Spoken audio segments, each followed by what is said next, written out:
படத்தோட கதை நடுக்கடல்ல இருந்து ஆரம்பிக்குது. கடல்ல இப்போ ஒரு கப்பல் போகுது. அதுல இந்த நாட்டோட ராஜாவும் கூடவே அவருடைய மந்திரவாதியும் பயணிச்சுட்டு இருக்காங்க. இங்க ராஜா கொஞ்சம் கவலையா இருக்காரு. அந்த கவலை என்னன்னா, அது அவருடைய மகள பற்றியது. அவருடைய மகளுக்கு பிறவிலேயே கண் பார்வை இல்ல.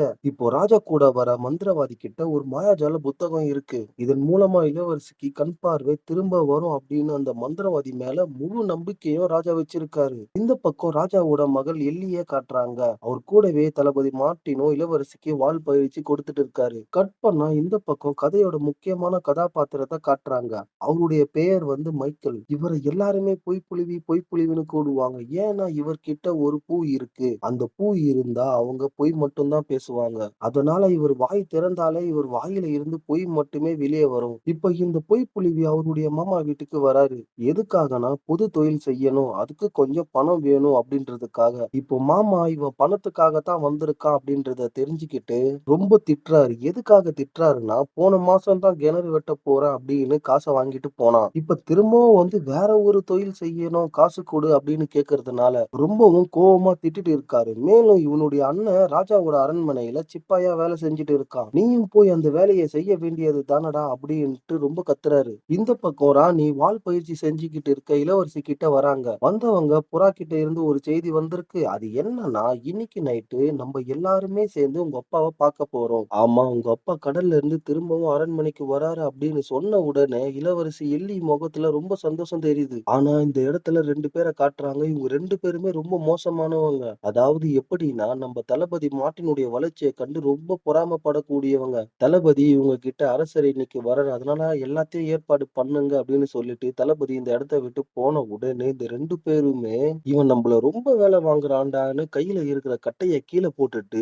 இவங்களுக்குள்ளேயே வேற ஒரு பிளான் போட்டுட்டு பாறைகள் நிறைஞ்சு இருக்கிற கடற்பகுதியை நோக்கி கையில தீப்பந்தத்தோட ஷோல்டர்ல கட்டப்பட்ட விறகுகளை சுமந்துகிட்டே போறாங்க. இவங்களோட பிளான் என்னன்னா, அரசரோட கப்பல் பாறைகள் நிறைஞ்ச இடத்துக்கு கொண்டு வந்து கப்பலை ஒடிச்சு அதுல இருக்கிற புதையல கொள்ளையடிக்கிறது தான். அதனால கப்பல் தரையிறங்க வேண்டிய சிக்னல பாறைகள் இருக்கிற பக்கமா கொண்டு வந்து விபத்தை உண்டாக்க பாக்குறாங்க. இதுதான் இவங்களோட உண்மையான பிளான். அதனாலதான் இவங்க மலைக்கு மேல இருக்கிற பாறைகள் நிறைஞ்ச இடத்துக்கு தீ மூட்டி கப்பல் இந்த இடத்துக்கு கொண்டு வர ஏற்பாடு செய்ய, இந்த பக்கம் இவங்க 2 பேருமே வேற ஒரு பக்கம் சிக்னல் கொடுக்க போறத பார்த்த தளபதி மார்ட்டின் என்ன பண்றாரு, இவங்கள விசாரிக்க ஆரம்பிக்கிறாரு. இப்போ இவங்க 2 பேருமே பயத்துல இருக்காங்க. அது மட்டும் இல்லாம இவங்க போற வழிய தளபதி மார்ட்டின் எப்படியோ கண்டுபிடிச்சிட்டாரு. இதனால இவங்க என்ன பண்றாங்க, தளபதி மார்ட்டின பின்னாடி வந்து தலையில தாக்குறதுனால அவர் அந்த இடத்திலேயே மயங்கி விழுந்துடுறாரு. இப்போ பிளான் பண்ண கரெக்டான இடத்துக்கு வந்து இவங்க கையில வச்சிருக்கிற மரக்கட்டைகளை எரிக்க ஆரம்பிக்கிறாங்க. இந்த பக்கம் கடல்ல வந்துட்டு இருக்க அரசர் நெருப்பு எரியிற திசைய பார்த்துட்டு அந்த பக்கமா அவருடைய கப்பலை செலுத்த சொல்றாரு. அந்த 2 கெட்டவங்க பிளான் பண்ணபடியே பாறைகள் நிறைந்த பகுதிக்கு கப்பல் வரதுனால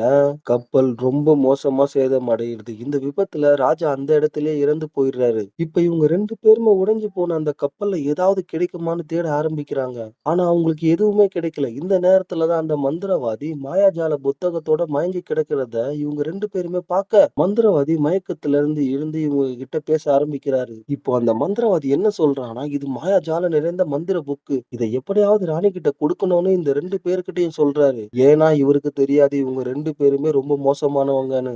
மேலும் இந்த இடத்துல மந்திரவாதியும் இறந்துடுறாரு. இந்த 2 கெட்டவங்கள்ல ஒருத்தன் அந்த மந்திரவாதி வச்சிருந்த புக்கை எடுத்து படிக்க ஆரம்பிக்கிறான். புக்ல இருக்கிற ஒரு மந்திரத்தை படிச்சு அதை சொல்லி அவனுடைய விரலை கடலை நோக்கி காட்டும் போது அங்கு ஒரு சூறாவளியே உண்டாகுது. இப்போ இந்த மாயாஜாலம் நிறைந்த புத்தகத்தை வச்சிருக்கிறதுனால இந்த 2 பேருமே ரொம்ப சந்தோஷமா இருக்காங்க.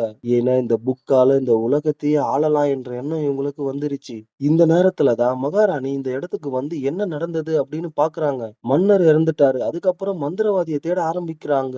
அந்த நேரத்துல தான் தரையில மயங்கி கிடக்கிற தளபதி மார்ட்டினோட வாளை எடுத்து, என்ன நடந்தது, இங்க நீங்க 2 பேரு மட்டும் தான் இருக்கீங்க அப்படின்னு சொல்லி அவங்கள நோக்கி வாள கொண்டு போகும்போது, இந்த கெட்டெண்ணம் புடிச்சவன் இந்த மாயாஜால புக்ல இருக்கிற ஒரு மந்திரத்த போட்டு ராணிய அந்த இடத்திலேயே சுய நினைவ இழக்க வச்சு இவனுங்களுடைய கட்டுப்பாட்டுல கொண்டு வரான்.